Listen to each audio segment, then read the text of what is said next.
Welcome to the Endurance Drive podcast. Our mission is to share the key principles that structure our approach to endurance training and coaching. I'm Jim. And I'm Katie. And Katie, today, are you psyched about today's episode? I'm so psyched about today's episode. We basically have a guru of wisdom joining us for a special guest episode. So when we started the podcast, we made a list of the people that we wanted to interview. And this person was the top of my list. Yes. Yeah. And I've actually never met this person, but Jim has talked about him since I met him. So I'm really, really excited to have met him. So our guest today is Greg Mueller, aka the best coach you've never heard of. Greg runs a pro triathlon squad via his Team Innovative Endurance business and coaches age group athletes. Greg has all the high-level USAT and USA cycling certifications, as well as a number of degrees and other formal training. But that is not Greg. Greg is one of the most well-thought-out, communicative, person-first coaches you'll ever encounter. His insights into training principles, physiology, movement, communication, athlete development, and much more is why we wanted him on the podcast. And selfishly, we just wanted to learn more from him. So I'm lucky to call Greg a friend, a mentor, and a coach's coach. So please enjoy our conversation with Greg Mueller.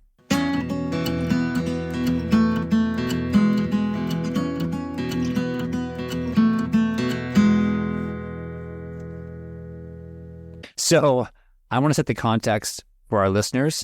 In the summer of 2016, a mutual friend of ours asked if I could host an elite coach and a couple of athletes who were coming to the Upper Valley to help train Sarah True for the Rio Olympics. Yep. So being a triathlon geek, I said, hell yeah. So you showed up at my house, and within about 30 minutes, you had dropped so many pearls of wisdom on training and business and politics and philosophy. And I turned and I said, do you know if you remember this? I said, who the hell are you? Yeah. Why? No, you said, how come I've never heard of you? How come I've never heard of you? So to this day, I refer to you as the best coach that you've never heard of. And Oh, you're very kind. and I was very fortunate that I went on to train and you mentored me for a couple of years, and I learned a ton and a lot of training principles and stuff that we've stolen from you. We use the Endurance Drive today. So Awesome. That's so great. So Greg Mueller, thank you. It's a pleasure to have you on the podcast. Pleasure to be here. I'm not very good about talking about myself, so it makes me a little uncomfortable. So I'm going to answer the questions. So I want to give somebody something fun and interesting to listen to. Well, that's what we're here for, Greg. So we're super, super excited to ask you questions. Jim, you want to get us started? So just give it a background. So you've got a million certifications. What's your background? Where did you come from? I'll put it all together. So my dad was on the U.S. Modern Pentathlon team, and he was a fencing coach at Notre Dame. So I grew up with the old lime Gatorade and stinky Gatorade towels in the car going to fencing meets. And sport was the culture and the flow of my life. My parents were divorced, so it was like a special thing to go to a fencing meet. I'd just sit there and watch and then, hang out at Notre Dame and meet the athletes. So I guess it was just very, very natural. It just seemed to me it was just something that was part of who I was. So went to IU, did Little 500, started racing my bike and got a teaching degree. And then I taught, and then I trained, I raced in the Olympic trials in 2000. And actually, while I was training for that, I'd stepped away from teaching. So I became a massage therapist while training, and the pieces started to come together. And after that, people started to ask me for help for coaching, and I didn't really know I was coaching. I was just typing workouts on a typewriter or printing them out and then delivering them to people. Hey, you forgot the wedding I'm going to. Oh, okay. I'll go home. I'm going to type them out. I'm going to bring them back, $50 a month or whatever, free. And then it just parlayed. I ended up doing massage therapy, not teaching. I started coaching, and it grew pretty rapidly. I got very lucky, and then I met an athlete from Notre Dame that was a 28 mid 10K runner, and he immediately placed at Nationals, Sprint, and Olympic. And I was invited out to the Olympic Training Center, and I met a bunch of prolific athletes that I started. Actually, Gwen was there. I didn't coach her, but there's 10 athletes. I think I started coaching 4 or 5 of them.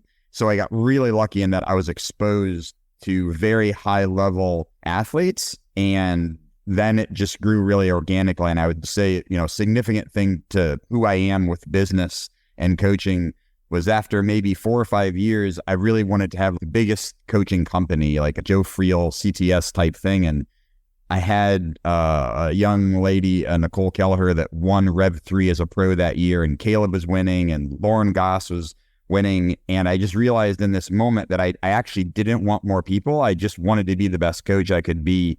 And that if I didn't live with passion and I didn't succeed, it was okay. I could just do something else. And so I pretty much let the business piece go because I'm awful at that. And I've been really lucky in that I still am so passionate about doing it, and it's grown. It just kept evolving. And I live in Indiana, which is a pretty odd place for someone to do that. My wife is extremely supportive, but everything is aligned. And so here we are now. And I want to back up. So you said you went to the Olympic trials as well, because you're one heck of an athlete yourself. And then I don't want to lose that in this conversation. Oh, thank you. I went in points racing and cycling. So on the track, which is vastly different. It's very anaerobic, very different. Then I became a professional triathlete, which I wasn't very good at. But in the early 2000s, if you could be a good two sports, then you could do well. So I was kind of, doing my thing there and learning something about it. So yeah, I raced bikes though since 1988 at IU all the way. I still race my bike. Actually now I do some triathlons. So yeah. Yeah, I see those pictures. Every once in a while you pop up on social media. It's very rare. But when you pop up on social media, there's Greg on the podium. So you're still a really fast, very fast coach. Thank you. So you alluded to like you coached a lot of pros and you still have a pro squad today, right? That's been going on for a long time, right? Yeah, I have several long course athletes.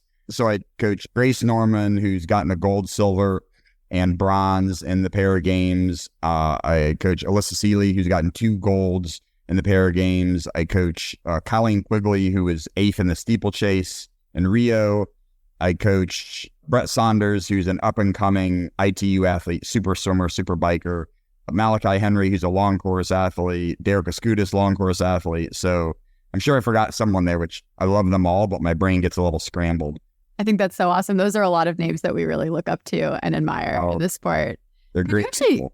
Could you tell us a little bit about how you run that pro squad? So how does it work and what is it like to coach pro athletes? Yeah. So I would just say like the way that I look at coaching isn't vastly different in an amateur, elite, or pro way. It's like the human body and fascia and energy systems and the human mind and those pieces coming together. And the reality is oftentimes for a long time as a coach, I took pride in developing an athlete, but understanding someone's genetic potential is very, very real. And it's hard to get around that when you see someone doing something and then somehow the equation comes out in something that's just magnificent on race day. And I realize myself as an athlete and most people can't do that. So it's special in that they are special beings, their body.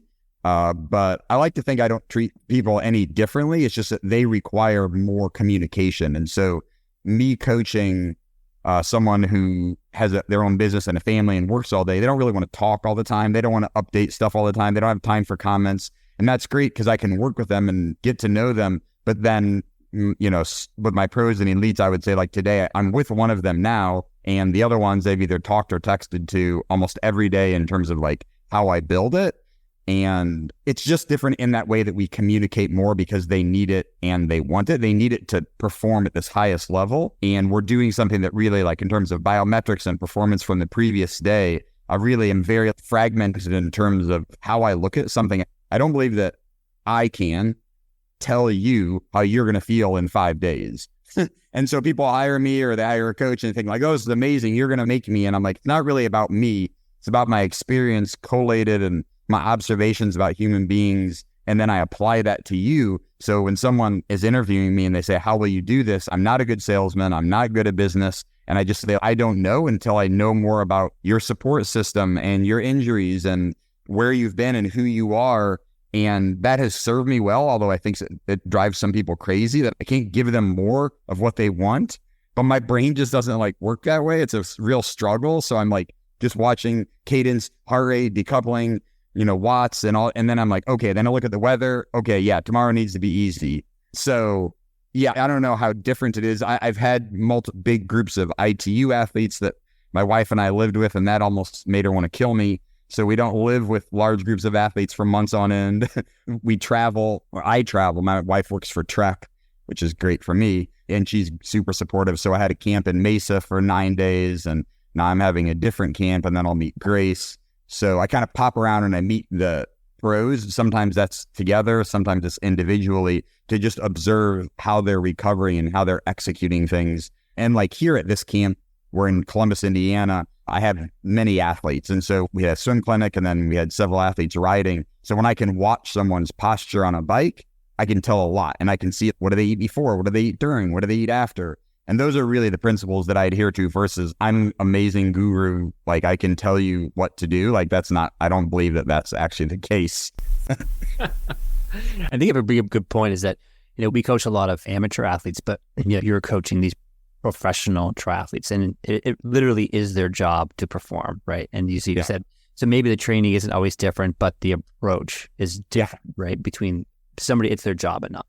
And I'll note too, like, it's interesting how you talk about the communication, because I think we find that even coaching the amateurs, like the more we communicate with them, the better. If we don't hear from someone for 5 days, like we similarly don't know how they're absorbing stuff. So I feel like my best relationships with athletes have been ones who are going to communicate a lot, but it's incredible that all of the pros are on the same page about that with you. They know that's the secret to success. Yeah, it's you're absolutely right. I think it's critical. I went to probably the most fascinating thing that I've ever learned as a coach was at the Olympic Training Center. They selected some coaches, and it was basically this personality test. But it taught you about how we function, like who we are and what we need. And what I realized as a coach a long time ago, it wasn't what I was saying, it was what they were hearing. And so if my presentation of what I'm trying to say is too aggressive or they shut down, then it's really about me. It's not about them because I work for them. So I need to be better at what I'm doing. And so I try to take ownership of these pieces where there's been a miscommunication. And I'm like, what do I need to change about this delivery? But understanding these different personalities is fascinating for me because I don't like to think I've forced something down someone's throat, but it was a very narrow perspective that I had that everyone was capable of communicating in a similar fashion. And the reality is some people are just not comfortable. So you have to navigate that in a way that you can get the information. Right. Because I think, I want to hear your take on this, but we often feel like it's the belief in the training plan, which is really seems to be one of the, I don't know if it's a secret formula, but you have to have that buy-in. I think it's hard for me because I've learned I need to stay in my lane in nutrition, strength, psychology. And I find that there's a problem now. I call it Red Bull mentality. And there's this overconfidence in athletes that they think will actually allow them to achieve something that is maybe beyond reality instead of focusing on how did I prepare? How did I execute? How do I recover? How do I communicate?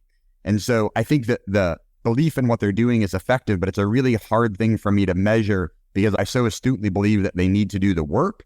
And so I think then in my limited view, like someone wouldn't do the work if they didn't believe. And at the point that they don't believe, then they'd probably need to find another coach, or I could also change for them.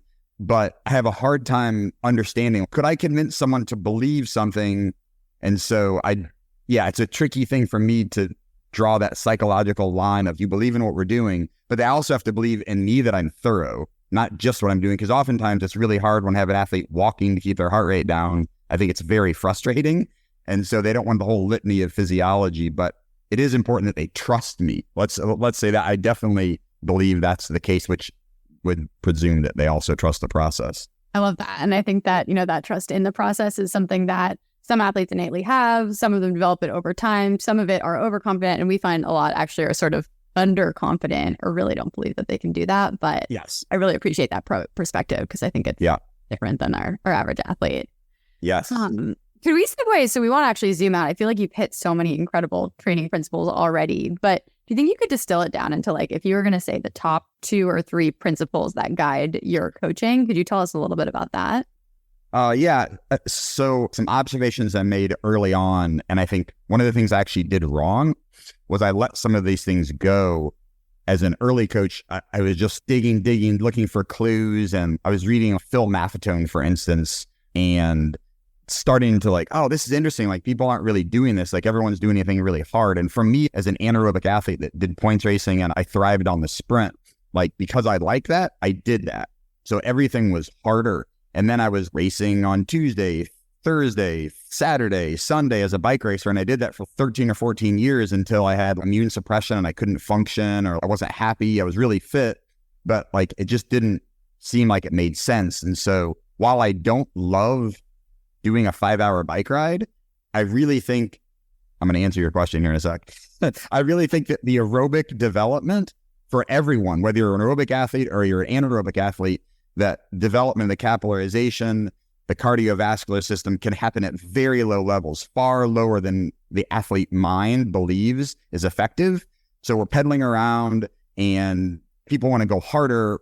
They don't understand like actually going easier sometimes so you can go longer, and the metabolism and all these things play a giant role. So I talk about the athlete mind in a way, like I have an athlete mind. And again, what are they hearing when I'm saying what I'm saying is a critical piece. And the athlete mind is like, let's go. How can I do it harder? What do I need to do it harder? How fast can I be? What do you think about this? What if I did this in addition to this?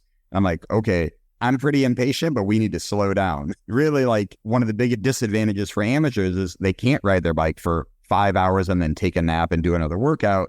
So it's a little compressed, and yet we have to be diligent in doing that. And I find that when people get fit via aerobic development, they can express their genetic talent, which if that's anaerobic, then if you read Marty Nothstein's book, who was a prolific sprinter and a kilometer track racer in the late 90s, early 2000s from Pennsylvania, he said he just realized he was like for 3 minutes or for 1 minute, he was the fastest guy in the world, that he needed to do 5-hour bike rides in Pennsylvania in the snow. And so I hear these snippets of things from people who can do it and how they've developed. And so the aerobic piece, critical. Absolutely. I think people underdo it out of patience. So there's the aerobic piece. And then there's this concept in my head that I haven't really developed, but posture is really critical in revealing who someone is as an athlete and how rounded they are. And I'm like, okay, that person is very interior chain developed. They're going to have a really hard time with running. Maybe they're a swimmer and they're rotated, and we need to make them aware in the event that they want to evolve that and change that, because the way you sit on the bike and the way you run and the way you swim and utilization of that posterior chain, which is less obvious than the anterior chain, prevents injuries. It makes you stronger master athlete, a stronger, light athlete. So I believe that however you do that, and strength is a very effective tool for that, but awareness is the most effective tool. And people sitting at their desk are entirely unaware or on their phones, like they're hunched over and everything, the driving and the phone, and it's all forward. I think that those two things, the posture expresses the strength and the aerobic capacity develops the cardiovascular system, and you bring them together, and then you can ice the cake, if you will. Like, now let's do something sexy. Let's go to the track. And, the athlete that hires me thinks I'm going to meet him at the track in like 2 weeks or 4 weeks, or maybe it's going to happen in 6 months. And it's not really probably going to happen for a while because we don't need to do that. We need to take care of these other things. So I would say those are two pieces that are critical for me. Yeah, I think it's funny. As coaches, I feel like we're always fighting popular culture. And then the first one you talk about is aerobic development, right? We're this hustle culture. And oftentimes our athletes are very type A, and they've worked really hard to get where they are. And so it's hard to tell somebody, you've worked hard all your life to get where you are. Yeah. Now I want you to do a lot less. Yes. Right? Yeah. And so one of those points is that you always advocated to me of saying, hey, go, this is zone 2 training, right? But you said you should always go lower in zone 2 as opposed to going to the zone 2 ceilings. Do you still advocate that? Because I still tell people all the time, don't go to the ceiling, go to the lower end, because you get the same adaptations in zone 2 in the lower end. And then therefore you can do just more volume. Yeah, entirely agree. To clarify, because I just was having this conversation with an athlete today, the zone 2 thing confuses me a little bit because so many coaches use 3 or 5 or 6. And so I don't necessarily use that. Not that it matters. It's only semantics, because I know what you're talking about. But I find that like LT1 through lactate testing is a more effective tool, but it's a very cumbersome tool. I don't have my athletes, my pros, riding around with a lactate thing, doing 4x12 hard and then stepping off and trying to do a clean finger prick. It ain't going to happen. Like, I can't get comments in Training Peaks. I'm not getting lactate testing. So I find that's an effective tool. With a lactate test, you can do 30 minutes. You can find 1 and 2, aerobic, anaerobic, boom, your 2 zones. But for me, that's 115 beats. And I'm an old guy, but it's not very fast. It's not very sexy. So yes, I'm a big advocate of running and walking to get your heart rate down. People don't like that, and it's very frustrating. And they're, and I just say like, hey, I work for you. If you don't want to do it, you don't have to do it. Like, it's totally fine. But I can't tell you that I will make you better. What I can tell you is if you do what I tell you to do, you will be better. Like, I'm very confident in selling that, but you have to do it. Otherwise, it doesn't really work, because I'm just the same guy telling you to run hard or fast. So yes, easy is great. The only limit I would say is how it impacts how you ambulate running. So I tell people like walk, run slow, I don't care. But when it changes your cadence or your gait, then it concerns me a little bit that we're missing that. So usually I'm looking at, I would say 2 to 2.5 minutes slower than your 5K is a reasonable range, where much above that could be extensive endurance, but there's no reason to be running a minute slower than your 5K. I've not observed that it makes someone superhuman. I mean, I came to you and I said, hey, I want to run really well in a half Ironman. And you said, okay, great. Here's the plan for the next couple of years. You're going to run at 130 heart rate. and I hated it, but it worked. And I still to this day we try to get athletes to run it at even under 140, and people just hate it. Yeah. But we know it always works. Yeah, it really does. I have a lady that is just phenomenal in terms of how she's developed in the last year. When she started in the 150s, and I worked her down to under 145 for 3 months. She never ran. She has 2 kids, owns a business, or her family owns a business. And we've been working together for 1.5 years, and she ran an 18-minute 5K this fall. And then I came and did a workout with her, and she did 2x2 mile at like 6:08 pace. And I'm like, what in the hell? And now her heart rate's like 135. It's 20 beats lower. And she was having to walk before. And people around her are like, what did you do? But it's a lot of running around at 9:30 or whatever needs to happen to make those changes, which is what I tell athletes is you won't get hard from me in a way that you'll be bent over in the early stages of training. You will be cussing about my training and having to be incredibly patient and wonder if you should send me the money because it just doesn't make any sense, but it will. I'm so glad that you're saying this, because we remind our athletes all the time, but it's like, okay, even the coach of the pros is saying the exact same things we are. So we love that. So I think next, if it's okay, we're going to fire off a few quick questions on training that we've come up with that we think you might have a perspective on. So First one is thinking about the warm up for a run. How important do you see that? What kind of warm up activities do you do? What does that look like for your athletes? Great. So I was out at Flagstaff at NAU with Colleen, and we were doing stuff at the track, and we'd come down to not Sedona. There's another city we go to that's a little bit farther, whatever, but it's a high school track. And so she was doing her warm up, and then NAU shows up in a bus. The kids have driven an hour to get here, get their backpacks off, lay in the grass, and then do mobility. And then they hydrate, and then they do dynamics, and then they walk, and then they hop, and then they run 2 miles, and then they do a build. Same thing like Colleen, when she's around the triathletes, which she's also a triathlete, they're mesmerized by how much she actually is used to doing. And she made a comment to the team, like, it's amazing how quickly you guys are ready. But I would say that's a long way to say, I think a warm-up is maybe more important than what you're actually going to do, because what you're actually going to do could threaten the longevity and the consistency. And what happens in the warm-up metabolically and peripherally is critical. A lot of people, I see my neighbor, we're buddies, and he comes out his door and he starts running right out the door. And I'm like, man, what are you doing? Med shouldn't do that. So one of the PTs that I work with, Chris Johnson, a super smart guy, said there was a study, I don't know if it's his or somebody else, he said, the perfect warm-up, because it's simple but effective, is a 10-minute walk. But the 3 of us and no one else is walking for 10 minutes. Like, nobody feels like they have time. So I asked for a 5-minute walk, and I still don't think people do that. But I think that is a very effective tool. But if you can do the walk, so you tell your body, we're going to raise your heart rate, and then you can do some dynamics, which probably involves some, range of motion, and then some pogo or some skipping to get the hopping. So you wake up your elasticity in the muscle, and then you do some very light running, like Kenyan style. You're talking and just really easy. I don't care how good you feel. I don't want you running fast. And then at the end of that, then I always do a 2-minute primer, which is a Bobby McGee special.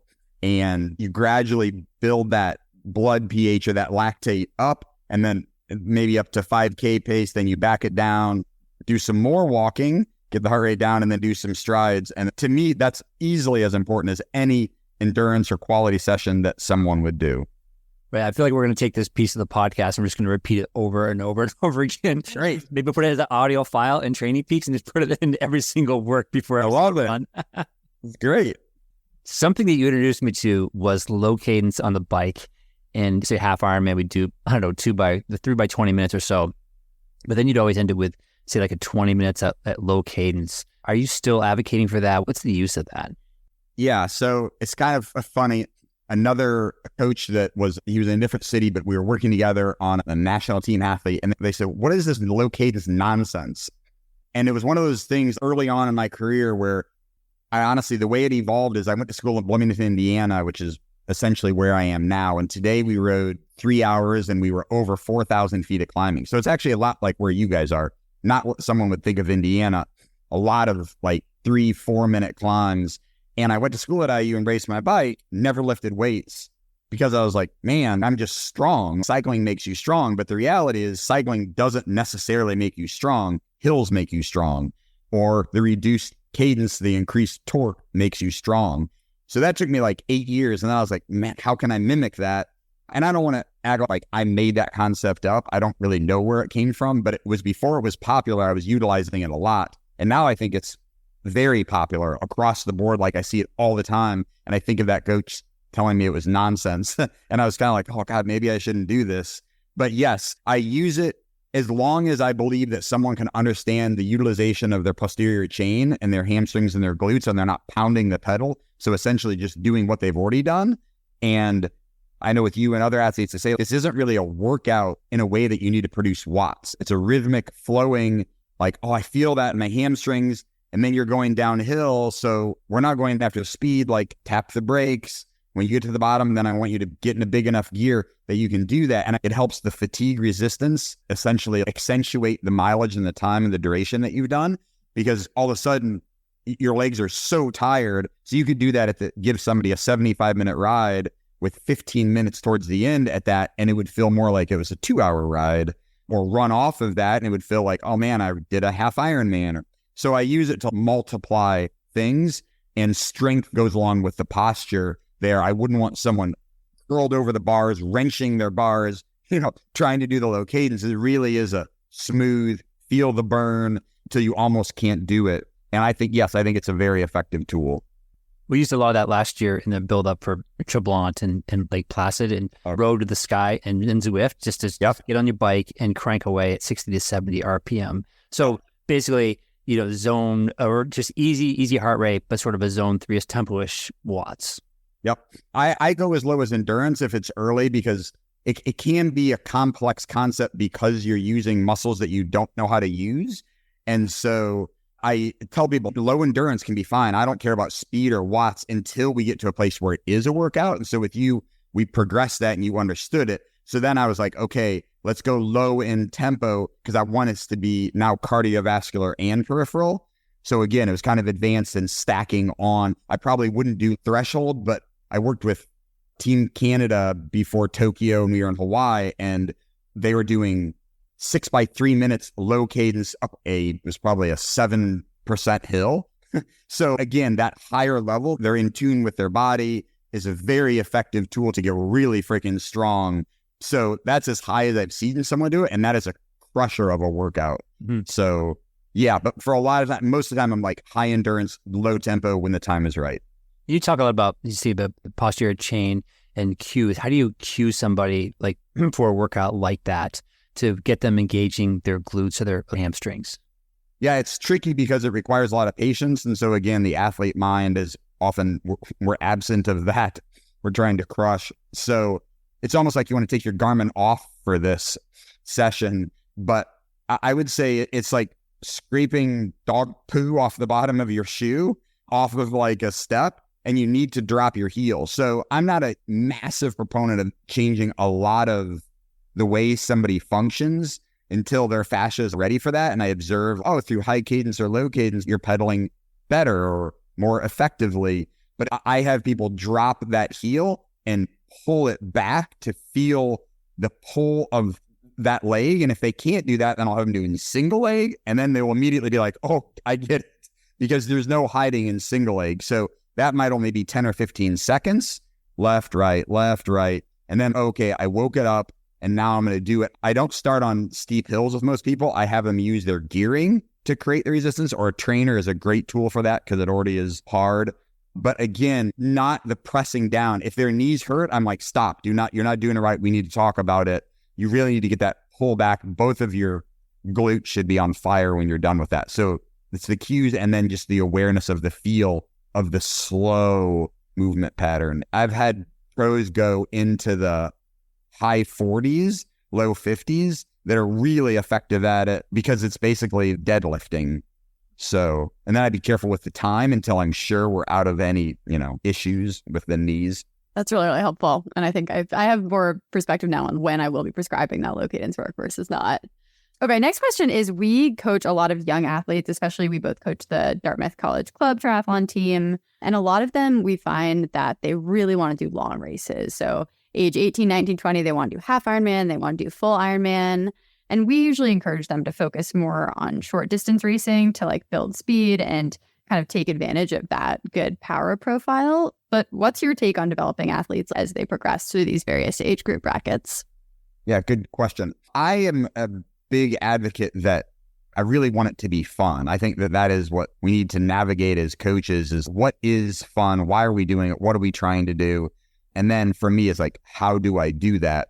And I think that unfortunately, the magnetic draw of Ironman Corporation or whatever, getting the tattoo and all this BS is just that. It's just marketing. I don't know how anyone who has a family and a business could do an Ironman. And I work from home and I work hard, but it's phenomenal that people can get through that and be healthy because I want someone to be mentally and physically healthy.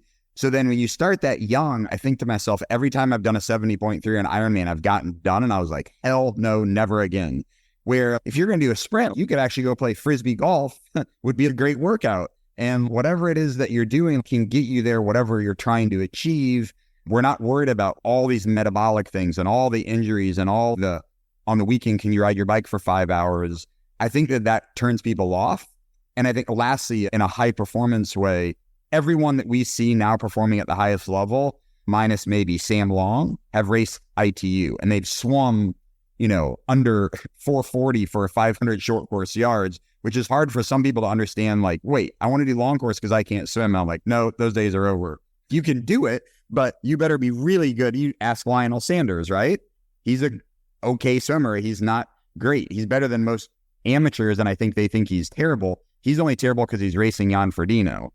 But the level of the performance needs to start that development at a very young age. How do you run? What is your cadence? What is your speed? What is your strength? What is your posture? And we can impact those in young people if we can get them to be patient and then look and have longevity. Hey, if you want to do that later, you'll have all the tools and it'll be much easier. So totally agree with you. Keep it fun. Do Olympic distance or a sprint. You can do back-to-back weekends. You don't have to take 2 weeks off or taper for 4 weeks or whatever. If you love the sport, then I think it's a place where you can race more and enjoy it.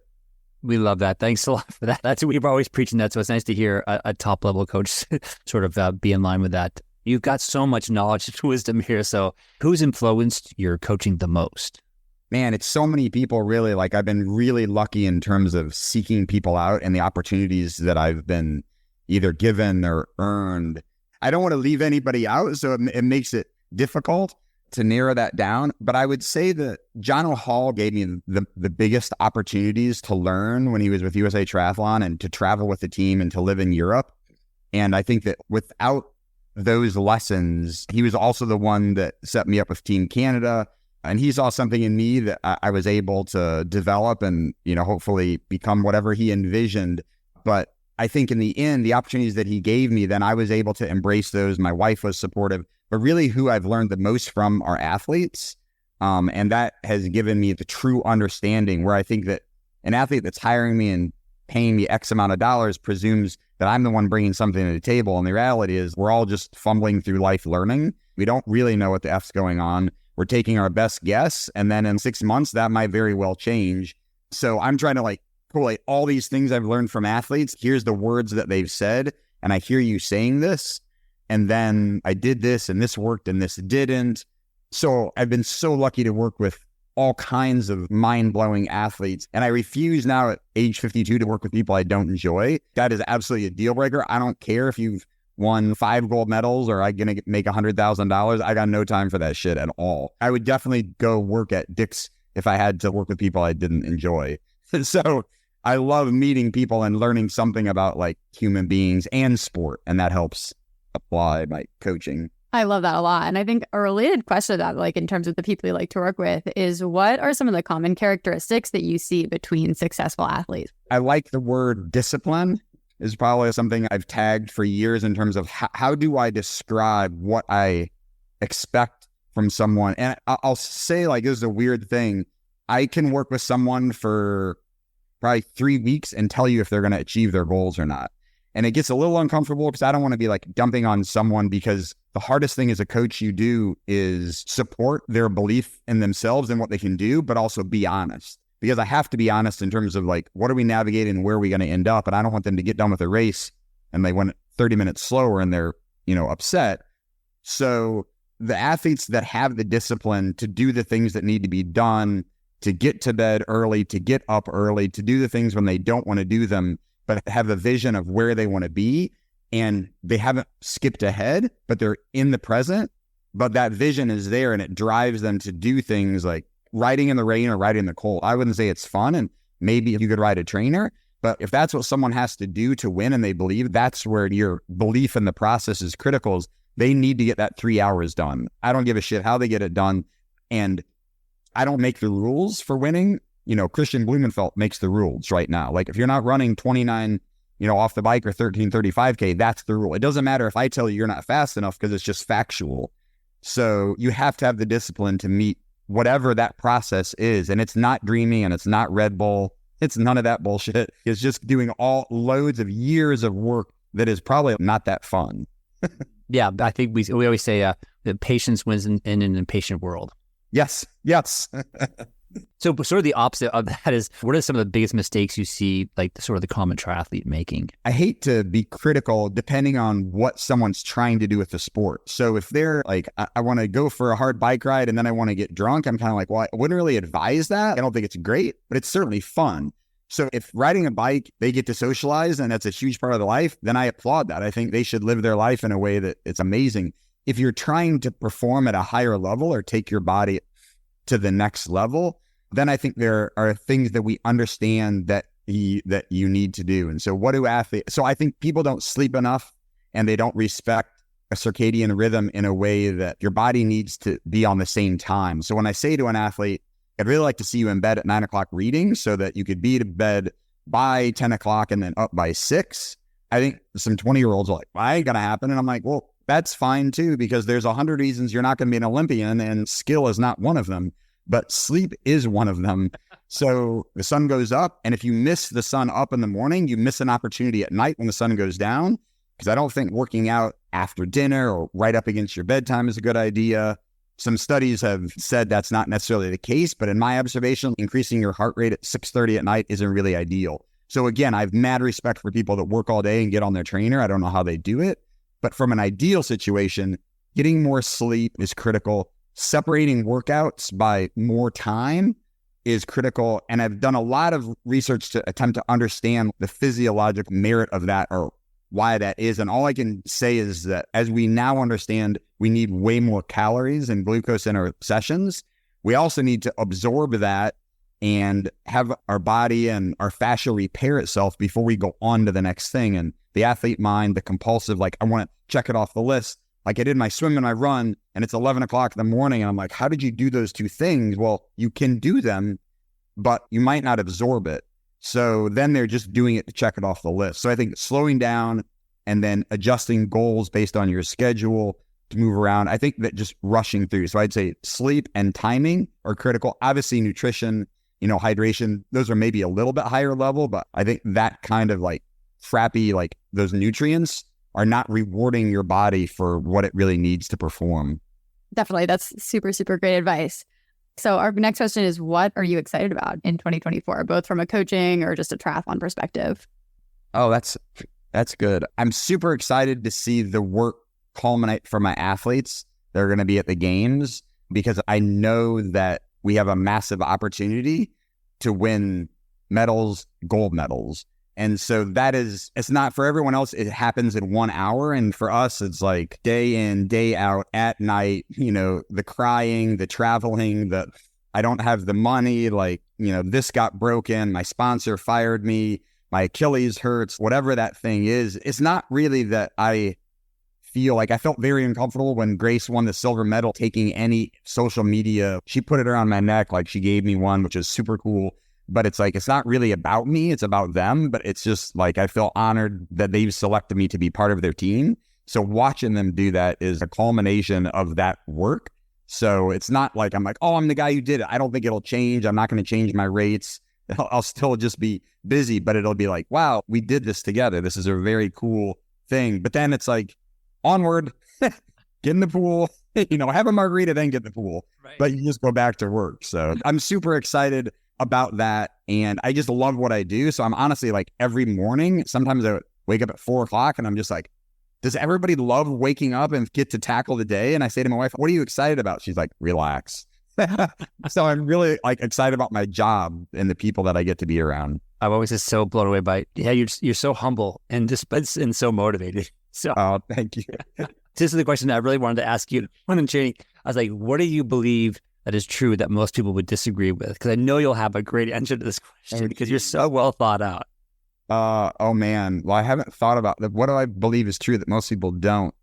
I just don't love the bullshit that people spew to misrepresent who they are, either in an effort to sell or to get people to like them. I don't know if it's a gift or where it came from, that I just don't give a fuck what anybody thinks of me. Like, it doesn't matter. It doesn't occur to me that it would matter. And I wish that for other people, because I think the world would be such a nice place if we were like, I don't like who you are, what you do, but I respect you. And I'm like, oh, that's great. I love you. You're doing you. You're living your life. But I just feel like there's just so much in like politics and religion, and, somebody calls you to sell you something. And I'm just like, stop, please. Like, I've worked hard. I know what I want. Educate me and leave it at that. Instagram, the social media just wears me out. I think it gives people complex about their mind and their body and their fitness. And a good percent of that, I believe, is bullshit. I wish people were more like true or genuine to who they are.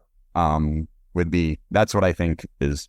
I don't know if that answered your question. No, it's great. I think we just on our run today, we were talking a lot about just the importance of authenticity and really yes. exactly who you are, whether it's on a podcast, whether it's in coaching, whether it's in life. So it's really validating to hear that coming back from someone who just knows so much about this space and about life in general. So I think we're going to end with our favorite segment that we do on every podcast, which is our gear pick of the week. So we were wondering if you could share with us one piece of gear that you love or recommend all the time, really anything in the endurance world for this type of gear. Oh, can I tell you two things I don't like? Sure. But I'm not negative, but I'm really like, these things don't work.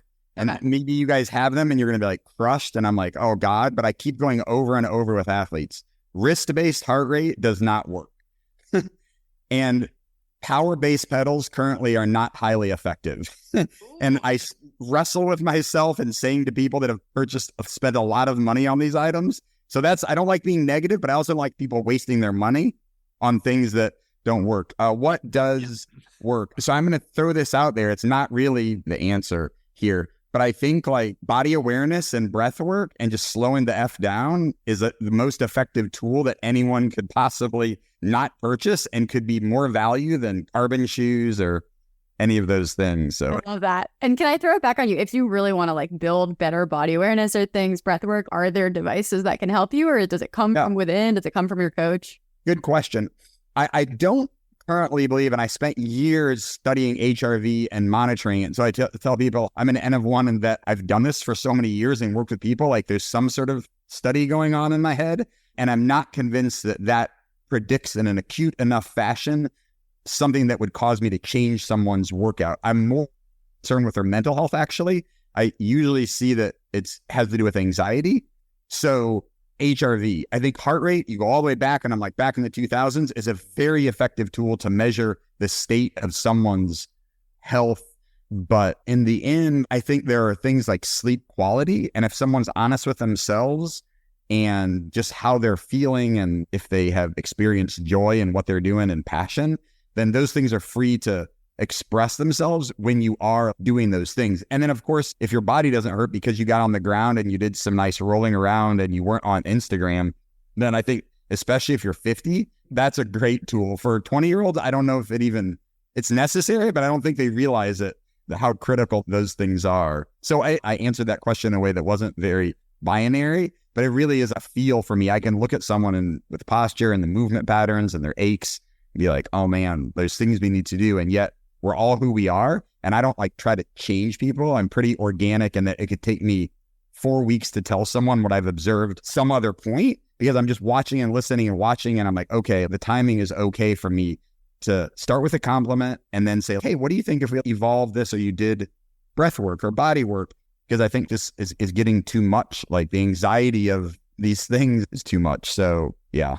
But that was very much a Greg answer. I really appreciate that. I'm glad you didn't say like this saddle or these socks, because you were so mundane and pedestrian with our, but we just love that. And this has just been fantastic, Greg. Thanks so much for being here. We just so much appreciate. Thank you guys for thinking of me. I really, I appreciate it. I hope it helps. It helps. When we were talking about podcast guests, I was like, we have to have Greg on. This guy he knows so much. And so just appreciate it. Oh, geez. You guys are too kind. Thank you for your presence.